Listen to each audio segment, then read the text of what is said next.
जी अभी कंपार्टमेंट में आ गए हम। मैं आपको दिखाता हूँ, ये गैलरी है और ये कंपार्टमेंट है हमारा 4 पैसेंजर के लिए। आप देख सकते हैं ये सामान के लिए रखा हुआ है और ये 2 सीट इधर हैं, 2 इधर और ऊपर ये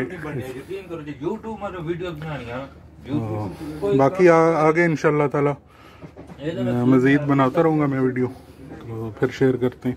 ये हमारे जो मिसिंग थे पीरो मुर्शिद नईम आली साहब, तो ये हमारे वो अमीर साहब हैं, अमीर काफिला। तो दुआ करें अल्लाह पाक खैर खैरियत से ले जाए।